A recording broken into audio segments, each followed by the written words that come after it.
Hello guys, my name is Amit Pandey, mathematics faculty for JEE Mains advance and you are watching maths clip. So आज हम देखने वाले हैं lecture 2। Lecture 1 में already हमने discuss कर लिया था बेसिक हाइपरबोला के बारे में, उसकी टर्मिनोलॉजी हमने डिस्कस किया था।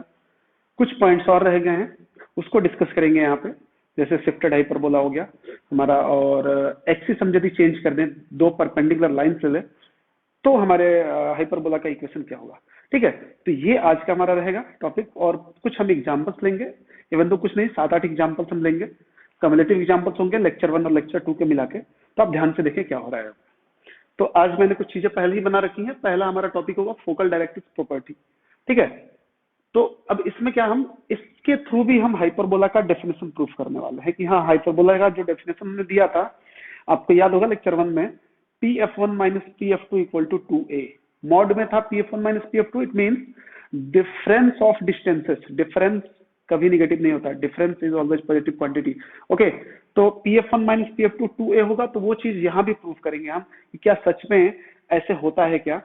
तो देखेंगे, हम बात करेंगे फोकल डायरेक्ट्रिक्स प्रॉपर्टी। मतलब हमने एक हाइपरबोला ले लिया, हाइपरबोला का इक्वेशन हमारा वही पुराना hyperbola x square upon a square minus y square upon b square equal to 1, right है।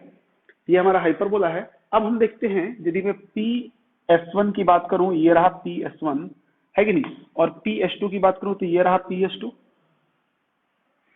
समझ रहे आप बात को। तो PS1 PS2 समझ गया आप। अब हम क्या करेंगे, PS1 PS2 निकालते हैं और उसका डिफरेंस देखते हैं कितना होता है। मैं सबसे पहले बात कर रहा हूँ PS1 की। ध्यान से देखेंगे PS1, क्योंकि ये डिस्टेंस है और हमेशा कोनिक्स में ये बात बताई गई है कि किसी पॉइंट का डिस्टेंस यदि आपको फोकस से निकालना हो तो आप फोकस से निकालने की बजाय डायरेक्ट्रिक्स से निकालने की कोशिश करें। ठीक है ना, क्योंकि एक प्रॉपर्टी होती है कोनिक्स के लिए कि PS1 upon PL1 equal to e. E क्या होता है, इसेंट्रिसिटी होता है। तो मैं PS1 की जगह क्या लिख सकता हूँ, EPL1।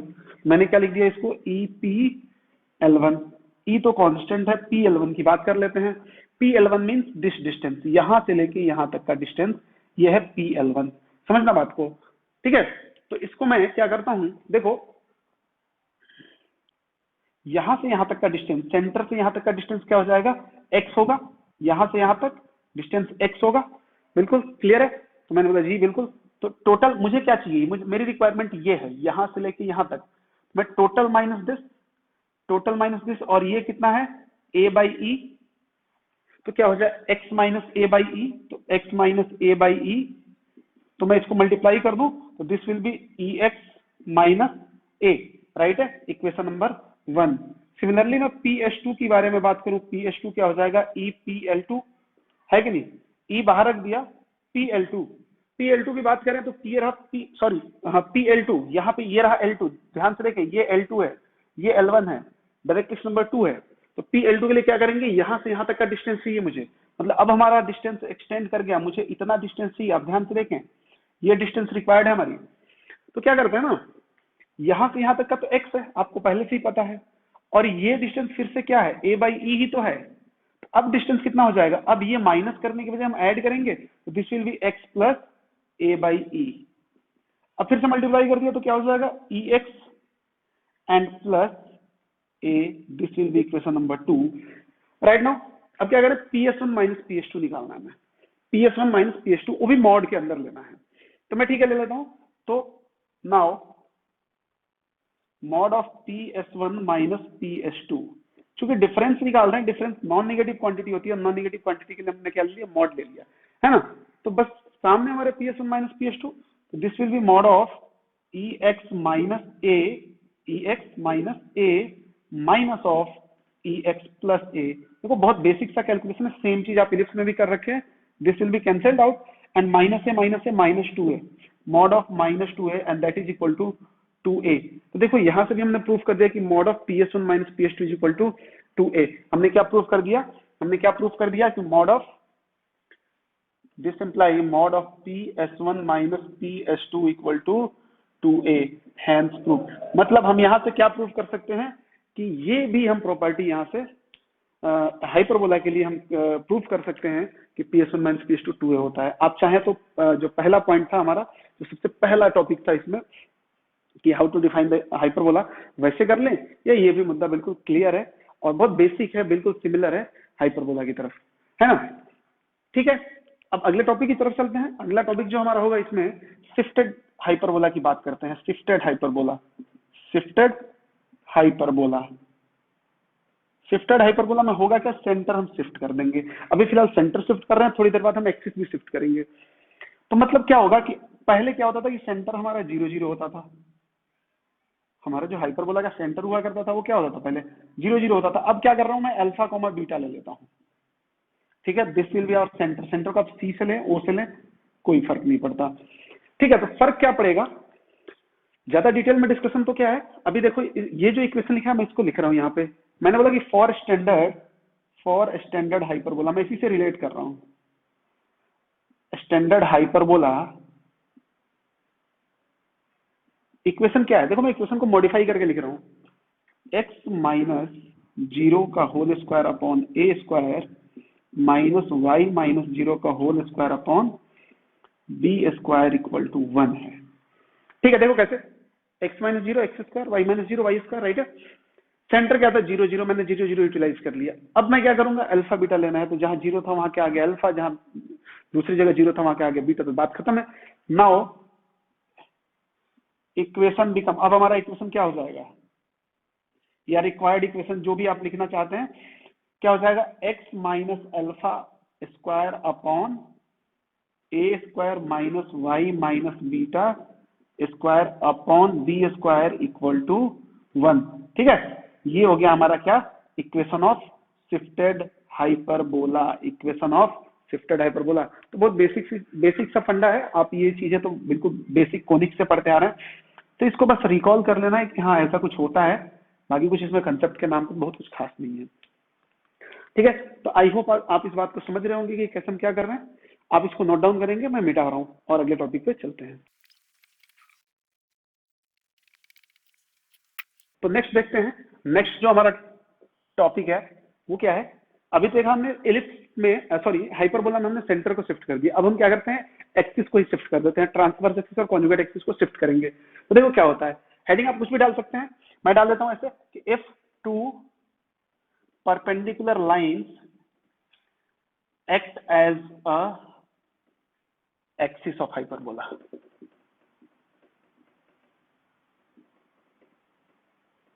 बात समझ रहे होंगे क्या है, ठीक है। मे भी कई ग्रामेटिकल मिस्टेक होगा तो आप उसको मेंटेन करें, कैसे क्या है। देखते हैं क्या है। मीन्स हमारे पास क्या है कि हम दो एक्सिस है, पहले एक एक्स एक्सिस हुआ करता था, एक वाई एक्सिस हुआ करता था, और हम इक्वेशन लिख सकते हैं। मैं रिलेट कर रहा हूं, देखना ध्यान से।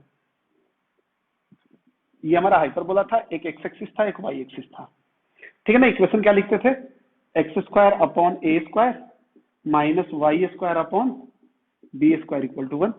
ठीक है, कैसे लिखते थे देखो। अब हाइपरबोला पे तो कोई भी एक पॉइंट ले सकते हैं, पी मान लिया, उसके कोऑर्डिनेट्स क्या है, एक्स वाई। देखो ये सेटिस्फाई कर रहा होगा इसको, बिल्कुल करके देख लो। इट मींस एक्स जो लिखा हुआ है उसका मतलब ये लिखा हुआ था, यदि मैं इस पॉइंट को थोड़ा और आपको डिक्टेट करने की कोशिश करूं, मैं दोनों एक्सिस पे परपेंडिकुलर लेंथ डाल देता हूं यहां से। तो दिस लेंथ विल बी, ये सेंटर है, this length will be x and this will be y. इधर मैं लिख सकता हूं या यहां पे लिख सकता हूं, दिस विल बी वाई। इसका मतलब जो एक्स लिखा है उसका मतलब क्या है, perpendicular distance from conjugate axis, perpendicular distance from conjugate axis. किसका, किसी भी पॉइंट का, जनरल पॉइंट का। तो मैं पूरा बहुत लेंदी प्रोसेस में लिख रहा हूं, मैं इसको ऐसे लिख रहा हूं, perpendicular distance from conjugate axis. Conjugate axis को शॉर्ट में लिख रहा हूं, का स्क्वायर लिखा हुआ है अपॉन ए स्क्वायर। ए क्या है जी पता है ना आपको, 2a यहां पे क्या होता है, length of transverse axis, and then plus अगला क्या हो जाएगा, परपेंडिकुलर डिस्टेंस फ्रॉम, y क्या है, perpendicular distance from transverse axis, perpendicular distance from transverse axis, right है ना, स्क्वायर अपॉन बी स्क्वायर, ये प्लस नहीं है ध्यान दें आप, यहाँ पे माइनस है, इक्वल टू 1। ये हमारा रिक्वायर्ड इक्वेशन होता है एक स्टैंडर्ड इलिप्स का। अब मैं क्या करता हूं, if our transverse axis and conjugate axis become two perpendicular lines, कोई भी दो जनरल लाइंस आ जाए तो क्या करेंगे, कोई फर्क नहीं पड़ता, ये चीजें बस कंसीडर करके चलनी है। अब मैं यहां पे लिखता हूं, इफ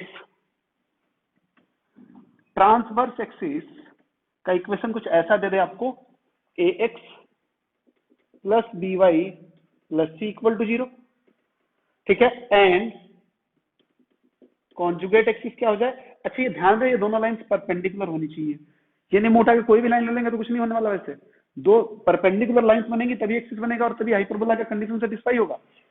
तो कॉन्जुगेट एक्सिस परपेंडिकुलर लाइन लिखते हैं तो क्या करेंगे, एक्स और वाई के कोफिशिएंट को एक्सचेंज करेंगे और यहाँ पे सी की जगह कुछ C1 ले लो और यहाँ C2 ले लो इक्वल टू 0। ये दो लाइंस हो गई और बाकी सब कुछ सिमिलर रहने देते हैं, ठीक है। हमने क्या बोल दिया कि length of transverse axis 2a रहेगा और length of conjugate axis 2b रहेगा। ये क्या होता है, हाफ ऑफ लेंथ ऑफ या सेमी ट्रांसवर्स एक्सिस और सेमी कॉन्जुगेट एक्सिस का स्क्वायर लिखा है, ठीक है ना। ये सारी चीजें सिमिलर हो गई। तो now equation of hyperbola become, now equation of hyperbola क्या हो जाएगा, यहां से डिस्टेंस किसका, इसी पॉइंट का, जनरल पॉइंट का डिस्टेंस। तो कैसे लिखेंगे, देखो सबसे पहले आपको क्या लिखना है, perpendicular distance from conjugate axis, ठीक है ना।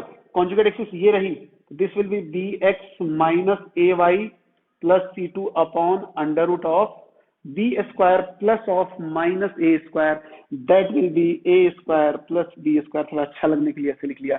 ये बस ये अंदर वाला पार्ट हुआ ना, perpendicular distance from conjugate axis. इसका क्या चाहिए हमें, square upon a square, right है, माइनस अब क्या है, perpendicular distance from transverse axis, transverse axis will be a x plus b y plus C1 upon under root of a square plus b square whole square upon b square equal to 1। कोई सोच रहा होगा कि sir इसका आप square कर दो ये रूट हट जाएगा, ये बाद में आप करते रहें। तो दिस विल योर और final equation if two perpendicular lines given as act as what लिखना है आप, given as axis of hyperbola.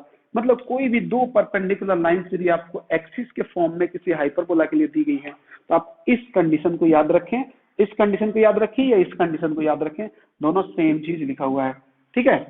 तो कहीं ना कहीं मुझे नहीं लगता कि इसमें कुछ अलग है, कुछ टफ भी नहीं है, और ये कंसेप्ट सेम हम इलिप्स में भी डील किए हुए थे। तो आई होप आप इस बात को समझ पा रहे होंगे, है ना। तो आप इसको नोट डाउन करें और इसको मैं मिटाता हूं और फिर हम क्वेश्चन करेंगे, ओके ठीक है।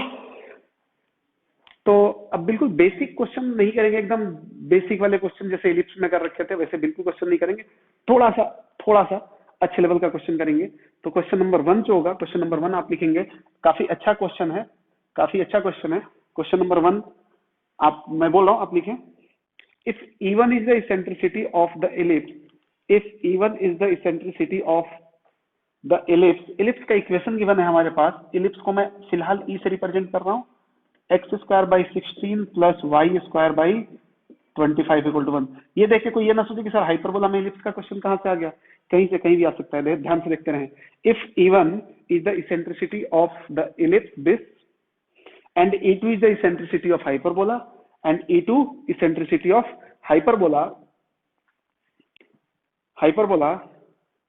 and E2 is the eccentricity of hyperbola passing through the foci of the ellipse, passing through the foci of the ellipse, जो hyperbola है वो foci से पास कर रहा है ellipse के, passing through the foci of the ellipse and E1 E2 equal to 1।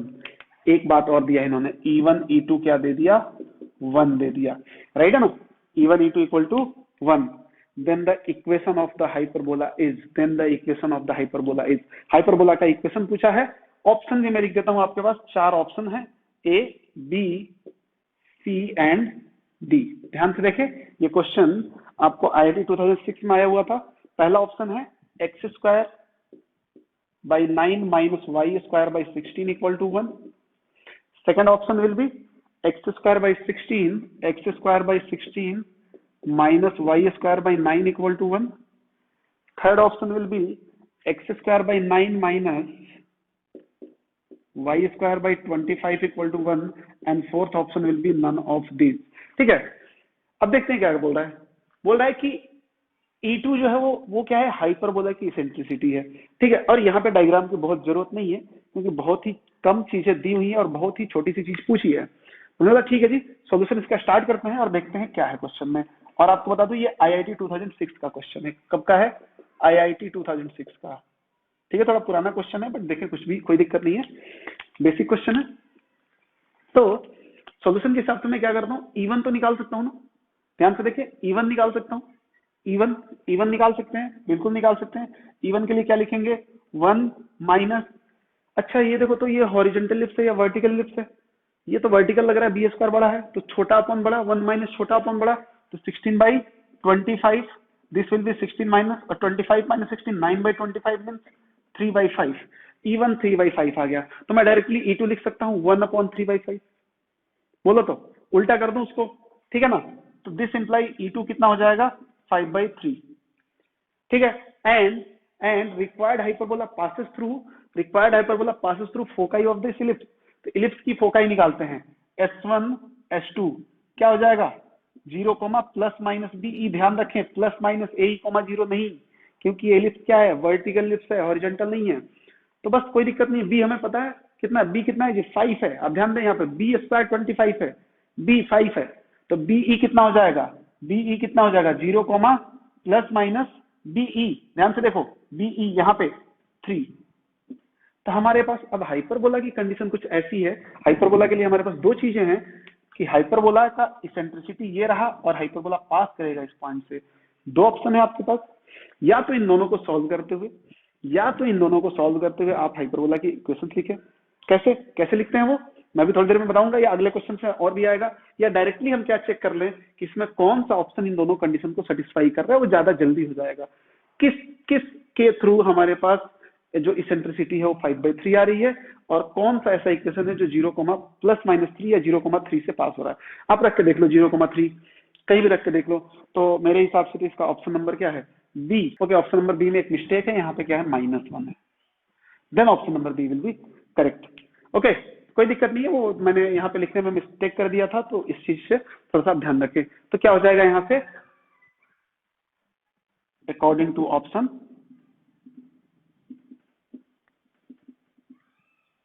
B will satisfy the condition, B will satisfy the above conditions। बात समझ रहे होंगे। किसी के दिमाग में ये भी आ सकता है कि सर यदि मुझे सॉल्व करना हो तो कैसे करेंगे, आप पेशेंस रखें, बहुत क्वेश्चन आने वाले हैं, ये ऐसा थोड़ी है कि लास्ट क्वेश्चन है, बहुत सारे क्वेश्चन आएंगे, वैरायटी ऑफ क्वेश्चन आएंगे, तो वहां पे सब कुछ डील होगा, ठीक है। तो मैं बोल रहा हूँ IIT 2006 का क्वेश्चन है, देखो आप अच्छे से यदि इसको समझ रहे हो तो अच्छे से, ये 1 मिनट या 2 मिनट का क्वेश्चन है, 2 मिनट भी नहीं जाएगा, 1 मिनट का क्वेश्चन है, तो ये टोटल डिपेंड किस पे करता है कि यदि आप इस बात को समझ रखे हैं तो, ठीक है। एक और क्वेश्चन लेता हूं मैं, क्वेश्चन नंबर 2 साथ ही ले लेते हैं। क्वेश्चन नंबर 2 से देखिए आप, question number 2, the equation of the transverse and conjugate axis of a hyperbola are respectively transverse axis दिया हुआ है x + y -1 = 0 and conjugate axis दिया हुआ है, ध्यान रखिए परपेंडिकुलर होना ही चाहिए, तो x - y + 3 = 0 है क्या। इसका स्लोप देखिए, इसका स्लोप -1 और इसका स्लोप 1 है, हाँ परपेंडिकुलर है कि नहीं, ठीक है। तो ये लिखिए आपने, respective this and this, and their respective lengths are, length मतलब ट्रांसवर्स एक्सिस का length means 2a and 2b, their respective lengths are √2 and 2√3, तो यही तो मैं a निकाल लूं डायरेक्टली, a कितना हो जाएगा 1/√2, और यहां से क्या हो जाएगा b कितना हो जाएगा √3/2 से 2 घट जाएगा, तो b क्या हो जाएगा √3, बात खत्म, ये बात मिल गई। तो अब ध्यान रहे यहाँ पे हमारा जो एक्सिस है ना, x एंड y नहीं है कि डायरेक्टली लिख देंगे x/a² -y² - b² = 1, वो तो गड़बड़ हो जाएगा। तो ध्यान दें क्या करेंगे हम अपना, अभी लास्ट में जो सबसे पढ़े थे ना कि if two perpendicular lines given as axis, तो क्या करेंगे इसका इक्वेशन लिखने के लिए, ध्यान से देखो यहाँ पे मैं इसको सेपरेट कर रहा हूँ, ठीक है। सबसे पहले क्या करते हैं यहाँ पे, perpendicular distance from conjugate axis, तो आप पहले यहीं पे लिख लें, यहाँ पे हो जाएगा ये, तो कॉन्जुगेट एक्सिस सबसे पहले यूज करेंगे, तो क्या हो जाएगा x - y + 3 upon this will B √2 कैसे आता है a² + b², this square upon a² 1/√2 का स्क्वायर 1/2 माइनस ट्रांसवर्स एक्सिस का परपेंडिकुलर लेंथ क्या होगा x + y + 1 upon √2 whole square upon this square 3 equal to 1। अब इसको आप और कैलकुलेट कर सकते हैं। कैसे कैलकुलेट करेंगे? अब देखो ये क्या हो जाएगा, ये 2 ऊपर जाएगा और ये 2 कैंसिल हो जाएगा, तो इधर केवल ये बचेगा। This will be x minus y plus 3 whole square minus यहाँ पे क्या होगा, 2 बचेगा और 3 भी यहाँ चला जाएगा तो 6 हो जाएगा। तो this will be x plus y plus 1 whole square upon 6 equal to 1। कुछ भी नहीं है नीचे तो आप 1 लिख सकते हैं। This is our required hyperbola. ये हमारा हाइपरबोला है। बहुत बेसिक सा क्वेश्चन है ना, बहुत बेसिक सा क्वेश्चन है। आप देखें इक्वेशन ऑफ हाइपरबोला हम लिख रहे हैं, तो क्या रहा इसमें? कुछ भी नहीं रहा। लेकिन हो सकता है कि क्वेश्चन आपको अब क्या करे कि ऐसा क्वेश्चन देके और कुछ और पूछ दे। जैसे इस क्वेश्चन में भी वो इंट्रोड्यूस कर सकता था कि find out eccentricity of this hyperbola, find out vertex of this hyperbola, बहुत सारी चीजें हैं। फाइंड आउट एवरीथिंग, एवरीथिंग मतलब जो भी पॉसिबिलिटी है निकाल दो, सेंटर वगैरह सब कुछ निकाल दो। तो कोई बात नहीं है ना। अभी हम कुछ और क्वेश्चंस लेते हैं जिसमें हमारे पास ऐसे इक्वेशंस गिवन रहेंगे और हम उससे जो भी चीजें पूछी रहेंगी वो हम निकालेंगे। ठीक है, तो आप इसको नोट डाउन करेंगे, मैं मिटा रहा हूँ। ठीक है, नेक्स्ट क्वेश्चन लेते हैं। Question number 3। Question number 3 says if equation of hyperbola is given by x plus y whole square upon 2 minus x minus y whole square upon 4 equal to 1, if equation of hyperbola given by this, then find out eccentricity, vertex, center and length of lattice rectum. हो सकता है आपको length of transverse axis, length of conjugate axis भी पूछ दिया जाए। अरे तो क्या फर्क पड़ जाएगा, जब ए और बी पता चलेगा तो डबल कर दो, मिल जाएगा। तो बेसिक चीजें इतनी आ गई तो बाकी सारी चीजें आ जाएंगी। तो देखते हैं इसका सॉल्यूशन क्या है। सबसे पहले आप देखिए इस क्वेश्चन को देखें। इलिप्स में भी ऐसे क्वेश्चन, दो क्वेश्चन करवाए गए थे। तो क्या था उस क्वेश्चन में, ये जो क्वेश्चन है ये मॉडिफाइड फॉर्म था। कोई अभी जो क्वेश्चन यहाँ पे कर रहे थे जो कि लास्ट में जाके हम मॉडिफाई करके लिखे थे वैसा है, कहीं ना कहीं ये परपेंडिकुलर फॉर्म में नहीं लिखा हुआ है। तो सबसे पहला काम क्या होगा, हमें इस हाइपरबोला को एक स्टैंडर्ड फॉर्म में बनाना पड़ेगा। ठीक है, तो हम क्या करते हैं, इसको बनाते हैं। कैसे बनाएंगे, जो ऊपर वाली लाइन लिखी हुई है ना, this will be x plus y upon a square plus b square this square, ये अब परपेंडिकुलर फॉर्म में बन गई। ठीक है, नीचे 2 था ऑलरेडी तो नीचे अब क्या आ जाएगा 1, क्योंकि देखो अब इसको सॉल्व करोगे तो ये वाला आ जाएगा। ठीक है, minus this will be x minus y upon √2 whole square upon यहाँ क्या आ जाएगा 2 आ जाएगा इक्वल टू 1। यहाँ कुछ नहीं देखना कि ए बड़ा है या बी बड़ा है, हॉरिजॉन्टल है वर्टिकल है, जी नहीं। यहाँ -1 आ जाएगा, यहाँ -1 आ जाएगा, तब समझ जाना क्या है, कॉन्जुगेट हाइपरबोला है। ठीक है, तो ये मुद्दा रहा। अब इसको सॉल्व करने के कई सारे तरीके हैं। जैसा मैंने आपको बताया था कि फट से क्या करो, इसको कैपिटल एक्स और इसको कैपिटल वाई मान लो थोड़ी देर के लिए, उससे क्या होगा, चीजें आसान हो जाएंगी। ठीक है, आप चाहें तो यहाँ से बहुत कुछ चीजें लिख सकते हैं। आप इसको डायरेक्टली बता सकते हैं कि ये तो कॉन्जुगेट एक्सिस है, आप इसको बता सकते हैं कि ये क्या है, ट्रांसवर्स एक्सिस है, डायरेक्टली बता सकते हैं। यदि पता है, कंसेप्ट पता है, तो पता ही नहीं है तो फिर क्या बताओगे, कुछ नहीं बता पाओगे। तो मैंने क्या किया, यहाँ से मान लिया कि let capital x equal to this x plus y upon √2 and capital y will be x minus y upon √2। क्या फर्क पड़ जाएगा इससे, फर्क ये पड़ जाएगा कि मैं इस इक्वेशन को थोड़ा स्मूथली लिख पाऊंगा। तो equation become x square upon 1 minus y square upon 2 equal to 1। ठीक है, यहां से आप बता सकते हो ए स्क्वायर कितना है, ए स्क्वायर 1 है तो ए की वैल्यू 1 आ जाएगी, और बी स्क्वायर 2 है तो बी की वैल्यू क्या हो जाएगी √2। जहां जरूरी हमें जरूरत महसूस होगी इसकी हम यूज करेंगे। ठीक है, तो पहली जरूरत पहले ही महसूस हो गई, इसेंट्रिसिटी चाहिए हमें, निकाल देते हैं। आप चाहें तो इसमें और फोकस भी ऐड कर सकते हैं, मैं ऐड कर देता हूँ, फोकस भी निकाल दो, बता दो। हमने बोला ठीक है जी, फोकस भी बता देंगे, फोकस या फोका ही बता सकते हैं, मतलब दोनों, कोई एक बता दो दोनों आ जाएगा। तो देखते हैं, तो सबसे पहला पॉइंट हमारा हो जाएगा eccentricity. First point eccentricity. Eccentricity क्या होता है, अंडर रूट ऑफ, यहाँ 1 माइनस होता नहीं है, 1 प्लस होता है, तो 1 प्लस, और यहाँ छोटा बड़ा का कोई जोड़ नहीं होता, सीधा होता है B square upon a square. B square है 2, ए स्क्वायर है 1, तो 1 प्लस 2/1 मीन्स 3 √3 आ गया इसेंट्रिसिटी हमारा। ठीक है, √3 हमारा आ गया इसेंट्रिसिटी। अब क्या चाहिए हमें, वर्टेक्स चाहिए जी, वर्टेक्स चाहिए, ध्यान से देखें। सेकंड वर्टेक्स, याद है इस हाइपरबोला के लिए वर्टेक्स क्या होता है, हाइपरबोला याद होना चाहिए आपको। जैसे ही हाइपरबोला का नाम आता है आपके दिमाग में फिगर आ जाना चाहिए, this will B vertex a,0 and minus a,0। मतलब क्या हो जाएगा वर्टेक्स प्लस माइनस a,0, ठीक है ना। तो मैं लिख देता हूं प्लस माइनस a,0। वर्टेक्स क्या हो जाएगा plus minus a,0, plus minus a,0। This will B, देखो प्लस माइनस a,0 मतलब x की वैल्यू, कैपिटल x की वैल्यू क्या होगी plus minus a, capital x की value plus minus a means plus minus 1, and capital y क्या हो जाएगा 0। बट कैपिटल एक्स और कैपिटल वाई तुमने माना है, वो हमारा थोड़ी है, हमारे पास तो ये था, ये है कंडीशन हमारे पास, ये एक्चुअल रियल कंडीशन है, हमने इसको इंप्लीमेंट कर दिया। वहां पे कैपिटल एक्स की जगह क्या रख दिया, x plus y upon root 2 equal to plus minus 1 and x minus y upon root 2 equal to 0। ठीक है, दोनों को पैरेलली आप सॉल्व करते चले तो this will be x plus y equal to plus minus root 2, और यहां से क्या हो जाएगा x इक्वल टू वाई, इसको हमने इक्वेशन नंबर 1 मान लिया। देखो x इक्वल टू वाई यहाँ पे रख दोगे तो क्या हो जाएगा, इन दोनों को साथ ही सॉल्व करना है, तो क्या हो जाएगा 2x equal to plus minus root 2, तो x क्या हो जाएगा plus minus 1 by root 2। Means आप देखो यदि मैं बोलूं आपको वर्टेक्स नंबर 1 a बोल दूं a1, तो यदि उसमें x को मैं प्लस 1 बाई रूट 2 ले लूं तो y भी कितना लेना पड़ेगा, x के बराबर ही लेना पड़ेगा, तो 1 बाई रूट 2। और दूसरा वर्टेक्स यदि मैं a2 बोलूं उसको, तो यदि x की वैल्यू माइनस 1 बाई रूट 2 लो तो ये भी माइनस 1 बाई रूट 2 लेना होगा। ठीक है, पॉइंट नंबर 3 देखते हैं, सेंटर। पॉइंट नंबर 3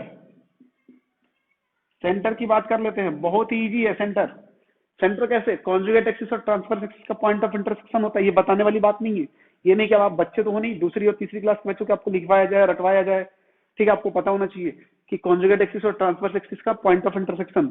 तो लाइन तो असल में यही है ना, केवल ऊपर वाली ये बस लाइन है ना, ये और ये तो परपेंडिकुलर फॉर्म में लिखी हुई है, मतलब लाइंस का इक्वेशन तो ऊपर लिखा हुआ है, तो इन दोनों लाइन का पॉइंट ऑफ इंटरसेक्शन आप निकाल सकते हो। अरे दोनों लाइन ही सेंटर से पास करती है, तो पॉइंट ऑफ इंटरसेक्शन क्या आ जाएगा, सेंटर 0,0। अब आप रख लो 0,0, इसमें भी रख लो। यदि आप देखो आप क्या करोगे थोड़ी देर के लिए कि capital x equal to 0 capital y equal to 0, means capital x 0 capital y 0, क्या मतलब ऐसे भी करोगे तो 0 0 आएगा, डायरेक्टली देखो ना यहाँ से। ठीक है, सेंटर हो गया। Length of latus rectum, fourth, length of latus rectum, length of latus rectum, length of latus rectum क्या हो जाएगा 2b square by a, 2b square upon a, means 2 into b square कितना है जी, बी स्क्वायर देखो यहाँ से B square 2 है और ए 1 है, तो 2 into 2 by 1, this will B 4। तो लेंथ ऑफ लैटस रेक्टम कितना आ जाएगा 4 आ जाएगा। तो कुछ तो भी नहीं है, बहुत बेसिक है, बहुत ही बेसिक है यार। ठीक है, अब ऐसे ही आपका होमवर्क रहेगा कि आप फोकस निकालें खुद से। कैसे, फोकस क्या होता है प्लस माइनस ए ई, ए आपको पता है, ई आपको पता है। अब यहाँ पे जैसे वर्टेक्स हमने इतना लिखा है, वैसे ही फोकस प्लस माइनस ए ई कोमा 0 आ जाएगा। अब ये फिर दो इक्वेशन बनेंगे, आराम से आप सॉल्व करेंगे। ठीक है, इत्तेफाक से वहां भी x equal to y type का ही कुछ बनेगा। ठीक है, तो आपका होमवर्क रहेगा, कुछ तो आप कर सकते हैं ना। और ये बिल्कुल जरूरी है कि आपका पढ़ने का मोड जो होना चाहिए लर्निंग मोड होना चाहिए। ये नहीं कि जैसे तैसे आप बैठ गए हैं, कुछ इधर टीवी चला रखे हैं, कुछ भी करके लगे हुए पढ़ने में, कोई मतलब नहीं है। उससे बढ़िया आप टीवी देख लो, कुछ खेल लो, कुछ चैटिंग कर लो, व्हाटएवर जो भी कर रहे हैं वो कर लें, कम से कम वो तो अच्छे से हो जाएगा। बट आप ये सोचोगे कि मल्टीटास्किंग कर लेना, पॉसिबल नहीं है। ठीक है, ठीक है, तो आप बात को समझे क्या है, बहुत थोड़ा सीरियस हो जाए अभी भी। ठीक है, तो ये होता है हमारा क्वेश्चन नंबर 3, आप इसको लिखेंगे, मैं मिटा रहा हूँ।